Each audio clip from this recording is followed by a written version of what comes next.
Good morning. Welcome to Morning Special. 여러분 안녕하세요. 6월 18일 화요일 최수진의 Morning Special입니다.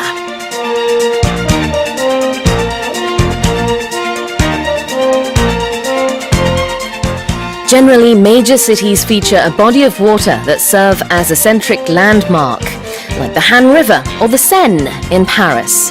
But being located in a large metropolis also implies that the river may be exposed to littering. Fortunately, at the Seine, a group of people have taken on the task of cleaning it, fishing up items from old rusty bikes to items that are more than a century old.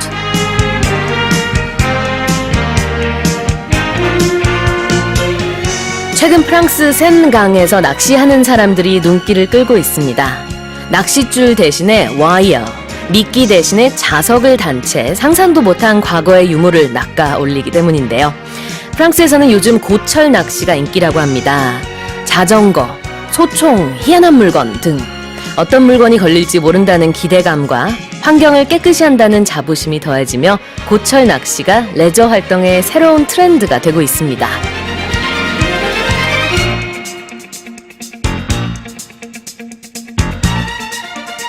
With that in mind, let me give you a quiz question here.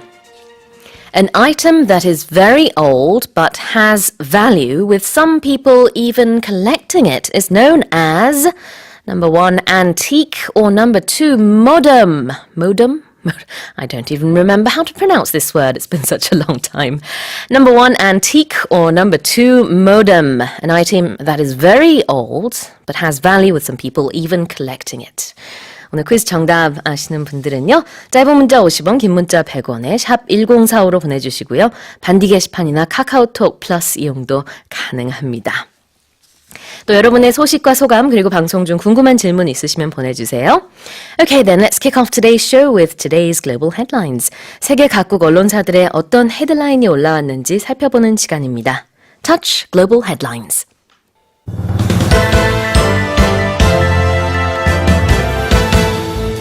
Beijing reiterated its support for Hong Kong's chief executive Carrie Lam despite thousands of protesters calling for her resignation. 수많은 홍콩 시민들이 거리로 나와 캐리 람 홍콩 행정장관의 사임을 요구했지만 중국은 여전히 그를 지지한다고 밝혔습니다.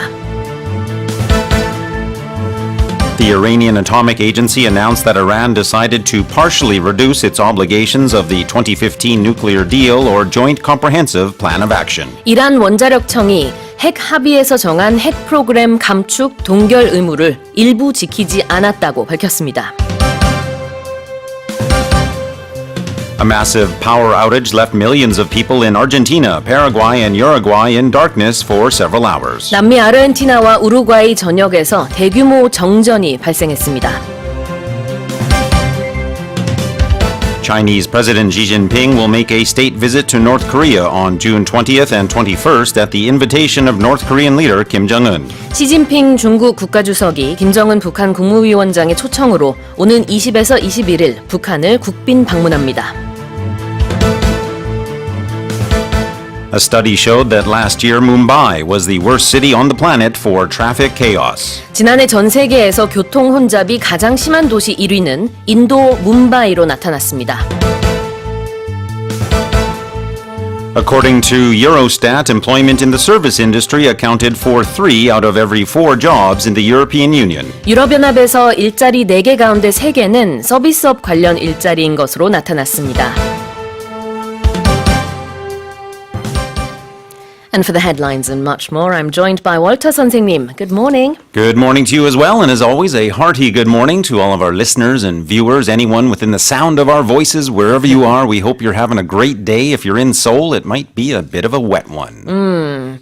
Well, talking about water, our opening today is about fishing at the Seine, Yes. but not your typical type of fishing. They have magnets at the end of their fishing rods. Right, and they, as you said in the opening, have been discovering some very interesting things, perhaps things that you don't necessarily want in your river, so it is better that they are getting them out. Yep. But of course, it would be better in the first place if those things weren't there. So Right. don't throw your garbage in the river. But I think this is a trend that could catch on in Korea, perhaps, because Let's we have a hope so. lovely river here as well. Sure. And the whole aim of it, of course, is to clean up the river. Yes. But at the same time, some people get lucky and they find treasures. Ah, yes. You could find something perhaps valuable. Yes, there you go.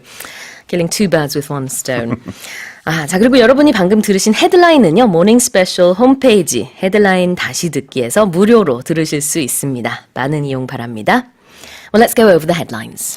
Headline number 1, Beijing reiterated its support for Hong Kong's chief executive Carrie Lam despite thousands of protesters calling for her resignation. 수많은 홍콩 시민들이 거리로 나와 캐리 람 홍콩 행정장관의 사임을 요구했지만 중국은 여전히 그를 지지한다고 밝혔습니다.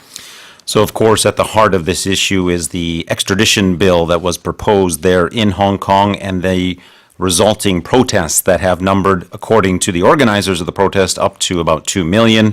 According to the police, those numbers have reached about 388,000. But nevertheless, this has been going on for some 2 weeks now. It has, at the very least, forced the chief executive there, Ms. Lam, to offer an apology.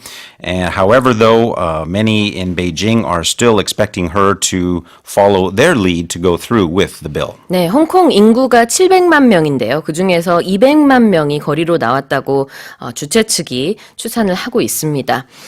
이에 대해서 캐리 람 행정장관은 사과를 공식적으로 했습니다. 그러면서 이 법안을 무기한 연장하겠다라고 밝혔지만 시민들은 연장이 아니라 철폐를 원한다. 그리고 또 사임을 해라. 이렇게 외치고 있습니다. 이에 대해서 중국이 우리는 캐리 람 행정장관을 계속 지지한다라고 하면서 행정장관 교체 가능성을 일축한 겁니다.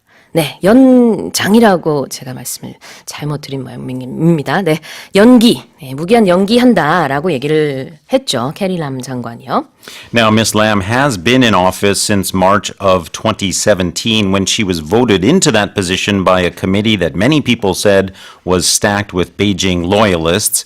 Since then, of course, now in response to the issues that have been going on in Hong Kong, there is a quote from the Chinese central government saying the central government will continue to firmly support the chief executive and efforts by the government of the special administrative region, also known as Hong Kong, to govern according to law. And when it comes to the US's perspective on this, China seems to be saying, back off.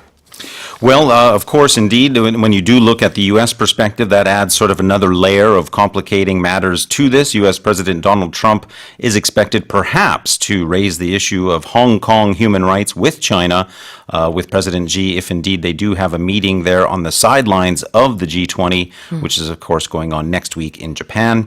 And that actual information does come to us from U.S. Secretary of State Mike Pompeo, so there is I think, some level of truth to it. 네, 중국은 미국을 향해서 중국 내정에 간섭하지 말아라 라고 하면서 마이크 폼페이오 미국 국무장관이 G20 회의 때 미중 정상들이 만나는 자리가 있는데요. 거기서 홍콩 문제를 얘기할 것이다. 그것이 거론될 것이다 라는 얘기를 한 바가 있는데 중국은 굉장히 불편한 심기를 표시했습니다. In the meantime, there was the release of a controversial man in Hong Kong as well. 지난 2014년 홍콩 민주화 시위 우산혁명을 주도한 조슈아 윙이 어제 석방됐다는 소식도 나왔습니다. 우산혁명과 관련된 혐의로 지난달 2개월형이 추가돼서 재수감된 바 있습니다. Let's go on to headline number 2. The Iranian Atomic Agency announced that Iran decided to partially reduce its obligations of the 2015 nuclear deal or Joint Comprehensive Plan of Action. 이란 원자력청이 핵 합의에서 정한 핵 프로그램 감축, 동결 의무를 일부 지키지 않았다고 밝혔습니다. So there are more or less two, but kind of three main issues here that really need to be looked at in reference to the so-called 2015 deal or the Joint Comprehensive Plan of Action that was an agreement with Iran and the United States during the Obama administration. One of the keys there is to limit uranium production in the country to some 300 kilograms. Now that's the figure that Iran has said that they will be exceeding. The other factor to look at is the more or less the potency of that uranium. more technically the enrichment level. There is a limit of 3.67% enrichment that is part of that deal. Iran has said that they are going to exceed that and reach a 3.7% level, which is higher than the limit in the agreement, but is said to be lower than what's necessary to create a nuclear bomb.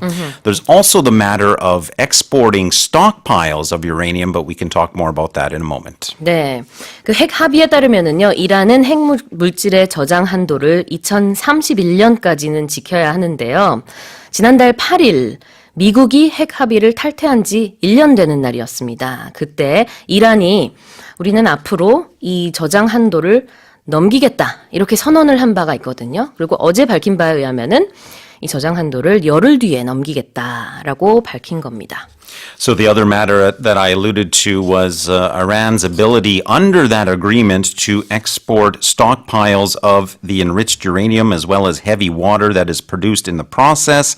However, the United States revoked waivers, which were more or less the mechanism to do that. So while the plan allowed them in theory to do it, there was no actual mechanism to do that now as well. So that's another issue that Iran says they may be moving away from. Right, and the US has responded obviously to that. 미국의 반응도 있었습니다. 핵 농축 한도를 초과하려는 이란의 계획에 대해서 미국은 핵 협박이다라고 하면서요. 게럿 마퀴스 백악관 국가안보회의 대변인이 어제 밝혔습니다. 그러면서 이제 이 협박이 높아지는 가운데 국제적인 압력과 부딪히게 될 것이다 라고 또 경고를 했습니다. Let's move on to headline number 3. A massive power outage left millions of people in Argentina, Paraguay, and Uruguay in darkness for several hours. 남미 아르헨티나와 우루과이 전역에서 대규모 정전이 발생했습니다. Well, very interestingly, in response to the power outage, the president of Argentina, President Macri, actually used a word that we talked about yesterday. He called the power outage, which also affected parts of Chile, southern Brazil, Argentina, and Paraguay, he called it unprecedented. And as of now, no explanation for the widespread power failure has been conclusively identified. 네, 아르헨티나, 우루과이, 또 이제 파라과이 등에 걸쳐서 5천만 명이 14시간 동안 전기가 끊기는 그런 사태가 벌어졌습니다. 마크리 아르헨티나 대통령은요, 이것이 전 정권의 포퓰리즘 때문이다라고 이제 탓을 돌렸고요. 사상 최악의 정전 사태 원인을 철저하게 규명할 것이다라는 입장을 밝혔는데 야당 측에서는 현 정부의 문제다. 긴축 에너지 정책에 실패했기 때문에 이런 정전 사태가 발생한 것이다라고 반박했습니다. And a spokesperson for one of the utility companies involved in the outage from Buenos Aires called the outage the first generalized blackout that Argentina had seen in its history, so certainly matching very closely what President Macri said about it being unprecedented and referring to a collapse of their grid system. Many companies involved calling it a quote-unquote external problem, emphasizing that the outage had nothing to do with their actual distribution lines. 이렇게 사상 최악의 정전 사태를 전문가들은 이게 아르헨티나 에너지 정책의 문제 때문이다라고 분석을 하고 있습니다. Alright, moving on, let's go on to headline number 4. Chinese President Xi Jinping will make a state visit to North Korea on June 20th and 21st at the invitation of North Korean leader Kim Jong-un. 시진핑 중국 국가주석이 김정은 북한 국무위원장의 초청으로 오는 20일과 21일 북한을 국빈 방문합니다. And obviously there is a lot of significance surrounding the visit itself, the timing of the visit, as well as the length of time that it took for this visit to happen in the first place. As we noted, this will be President Xi's first trip to Pyongyang since he did become president. It is, as a matter of fact, the first visit by any Chinese leader to North Korea in some 14 years, although Xi did visit North Korea in 2008 when he was at that time vice president. 네, 후진타오 국가주석 이후 중국 최고 지도자 중에서 이제 5번째 북한 방문인데요. 20일과 21일 방북을 한다라는 소식이 중국과 북한에서 동시에 어제 발표가 됐습니다. 이로써 지난 2월 하노이 북미 정상회담이 합의 없이 끝났잖아요. 그 이후 이제 교착 상태에 들어간 이 비핵화 협상이 재개가 되지 않을까 하는 기대감도 생기고 있는 것 같습니다. The other part of it that I mentioned is significant is the actual timing of the visit. The planned visit comes about a week before the G20 summit again in Japan, where Xi is expected, as we mentioned before, to meet with Trump. So that would bring some extra significance to the meeting. And as I also mentioned, the length of time that it took to happen, not only the first visit by a Chinese leader in some 14 years, but actually Xi broke with what people call decades of tradition and visited South Korea first without having visited the North. And no Chinese president had ever done that before. Again, unprecedented. There we go. 네, 그 G20를 앞두고 있다는 점에서 이게 이제 북미 또 남북 대화로 이어질지도 주목됩니다. Alright, let's look at headline number 5. A study showed that last year, Mumbai was the worst city on the planet for traffic chaos. 지난해 전 세계에서 교통 혼잡이 가장 심한 도시 1위는 인도 뭄바이로 나타났습니다.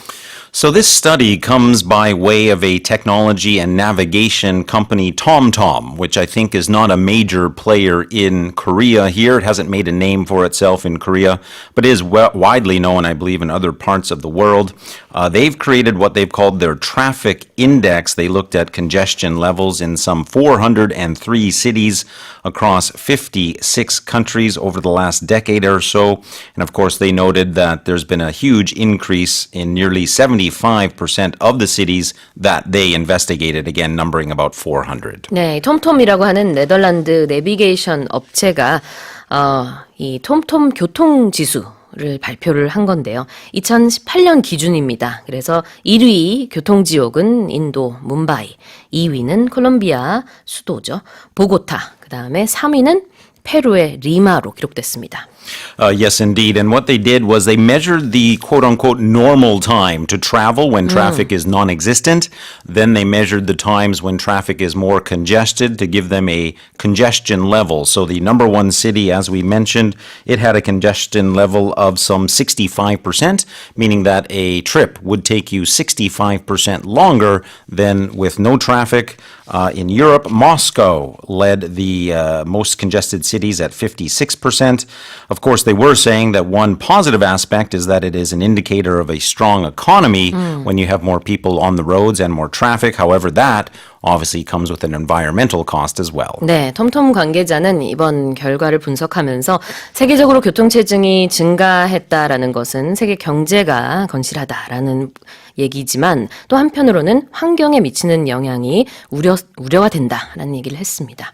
한편 한국은 조사 대상국에 포함되지 않았습니다. Good point. Moving on to our final headline. Headline number 6. According to Eurostat, employment in the service industry accounted for 3 out of every 4 jobs in the European Union. 유럽연합에서 일자리 4개 가운데 3개는 서비스업 관련 일자리인 것으로 나타났습니다. So sort of two sides of the same coin here. We see an increase, of course, in service sector jobs. We see at the same time then a decrease in industry jobs as well. Both of those factors are really nothing new. They've been going on for some time, but it is still a continuing trend. If we look at the first side of that coin, the increase in service sector jobs in the EU at least, that's increased from 66% back in the year 2000, currently up to 74% for last year. As I also said, industry jobs declining. They measured 26% back in 2000, have declined now to 22% in 2018. 네, 유로스타트에 따르면은요, 작년 기준으로 서비스 분야 고용이 전체 고용 가운데 74%를 차지했는데요. 2000년도 66%에 비해서는 8%포인트 상승한 것입니다. 말씀해 주신 대로 서비스 분야 고용은 늘어났지만 제조업 고용은 줄어든 모습입니다. Well, those are our headlines for this morning. I'd also like to mention for headline number 1, the name of the man who's been released is Joshua Wong, not Wing. I think I mispronounced his name in the beginning there. All right, and of course, our quiz. I would be happy to do that. Here is our quiz today, everybody. An item that is very old but has value, with some people even collecting it, is known as blank. Is that number 1, an antique? Or number 2, and these things are so old they might actually be antiques, modem. 네, 모뎀 기억하시는 분들. 네, 연령층이 조금 있으신 분들입니다. 1번 안틱 또는 2번 모뎀 중에서 오래된 물건, 가치가 있는 물건을 우리가 뭐라고 부를까요? 골라주시면 되겠습니다. 뉴욕타임즈 1개월 구독권 추첨을 통해서 총 5분께 드리도록 하겠습니다. 노래 듣고 와서요. 뉴스 포커스 살펴볼게요. This is Sad Songs Say So Much, the single edit version by Elton John.